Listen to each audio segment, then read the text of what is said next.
Okay, picture this. You're at literally the wildest amusement park in the world. The roller coasters are shooting straight up into the stratosphere 1 minute and then plunging into the absolute abyss the next. Well, that amusement park? That's the cryptocurrency market. Bitcoin, Ethereum, Dogecoin, they're the thrilling, stomach-churning rides. But what if you just want to go buy a hot dog? You can't hand over a roller coaster ticket for that, right? You need something boring, something reliable. And that's exactly why we're kicking off this explainer right now with the ultimate beginner's guide to stablecoins. Now, if you're scratching your head right now, you are definitely not alone. In fact, a user on a popular Reddit thread recently posted this exact exasperated quote. If I wanted no volatility, I would just keep my dollars. My stablecoin, USDC, for example, is depreciating at the same rate as my dollars. So why TF would I buy it or use it at all? It's a fantastic question. I mean, why go through all the trouble of buying a digital dollar if you already have perfectly good physical dollars sitting in your bank account? Well, to answer that, we first need to meet the calm, steady hero of our story. Let's look at Section 1, Crypto Without the Crazy. Okay, let's dive into this. A stablecoin is exactly what it sounds like. It's a digital coin that stays completely stable. And it does this through a mechanism called pegging. Think of a regular cryptocurrency as a helium balloon, just floating all over the place, totally unpredictable. Pegging is simply tying a heavy string to that balloon and anchoring it to a giant rock on the ground. For most stablecoins, that rock is the US dollar. So the whole idea is that one stablecoin is designed to always, and I mean always, equal exactly one US dollar. A really great way to think about this, and actually I love this analogy from NPR's Planet Money, is to think of a casino. When you walk into a casino, you don't just slap dollar bills directly onto the blackjack table. You go to the cashier, you hand over your cash, and they give you plastic casino chips in return. Stablecoins are essentially the casino chips of the internet. You swap your real-world money for digital tokens so that you can go play in the crypto ecosystem knowing your green chip is always worth exactly what you paid for it. And make no mistake, we are not just talking about a few kids playing with digital arcade tokens here. Back in October 2025, the Financial Action Task Force reported that the market capitalization of stablecoins reached a staggering $316 billion. That's billion with a B. Plus, there's over $150 billion traded every single day. This isn't some niche hobby. It's a massive foundational piece of modern global finance. But just like ice cream, not all stablecoins are made with the exact same ingredients. Which brings us to Section 2. The 3 stablecoin flavors. Now, what's really interesting about how these are built is how different the recipes are. Flavor 1 is Fiat-backed. The main ingredient here is just plain old cash sitting in a bank, and a great example of this is USDC. Flavor 2 is Crypto-collateralized. The ingredient here is actually other cryptocurrencies acting as a safety net, like the coin DAI. And then flavor 3 is algorithmic. There is literally no real-world asset here at all. It's pure supply and demand math, a famous example being UST. Let's look a little closer at how these are actually backed.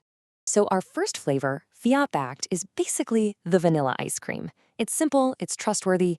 For every single digital dollar they create, the company locks a real physical dollar, or maybe a US Treasury bond, inside a traditional bank vault. 1-to-1, done. The second flavor, crypto-collateralized, is a bit more like a chocolate swirl.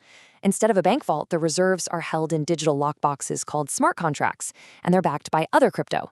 But because we know crypto is bouncy, they have to over-collateralize, meaning if you want $100 of this stablecoin, you might actually have to lock up $200 worth of Ethereum just to be super safe. And then we have our third flavor, algorithmic stablecoins. Okay, imagine an ice cream shop run entirely by a robot who creates ice cream out of thin air based purely on how many people are standing in line. There's no vault of cash, there's no lockbox of crypto, the stability is managed entirely by computer code. If the price drifts above $1, the robot prints more coins to lower the price. If it falls below $1, the robot destroys coins to make them rare again. It is highly experimental and, as we're going to see in a minute, incredibly risky. Which brings us right back to our exasperated Reddit user's question from earlier. Section 3. Why do we need them? Seriously, why go to all this trouble if we already have perfectly good dollars? Well, it's because stablecoins have superpowers that your regular bank account simply doesn't have. Think about it. Traditional banking is honestly like sending a letter through the mail. It takes days to settle, it only operates during normal business hours, and they charge you a hefty fee just to send money across a border. Stablecoins, they're like sending a text message. They allow for near instant peer-to-peer transfers 24 hours a day, 7 days a week to absolutely anywhere on the planet, often for literally fractions of a penny. Plus, they act as the absolute backbone of decentralized finance, allowing users to earn interest yields that make traditional savings accounts look kind of microscopic. But look, it's not all sunshine and lightning fast transfers. We need to talk about Section 4 when stablecoins break, because sometimes that rock moves and the anchor snaps.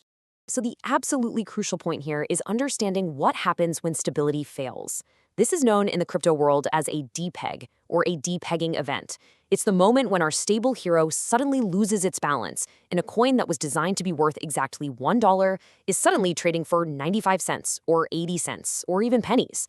And let me tell you, when a depeg happens, absolute panic ensues. And crypto history is completely littered with these dramatic events. We're going to walk through this timeline of disaster just to show you that even things heavily labeled as stable have inherent vulnerabilities. We'll start with the algorithmic wipeout of Terra UST back in May 2022, then move to the traditional banking contagion that tripped up USDC and DAI in March 2023, and we'll finish up with a super fascinating real estate liquidity crunch in October 2023 involving USDR.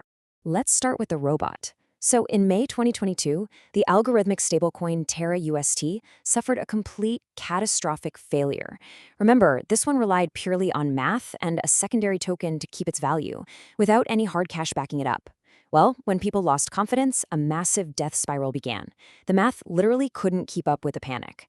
In just a matter of days, Terra UST lost its peg entirely, wiping out a staggering $40 billion in value and sparking a massive crypto contagion that dragged down countless other businesses. It proved, pretty harshly, that sometimes confidence just isn't enough of a collateral. And this brilliantly illustrates our next crisis in March 2023, which actually wasn't caused by bad crypto math at all, but by a regular, traditional bank failing.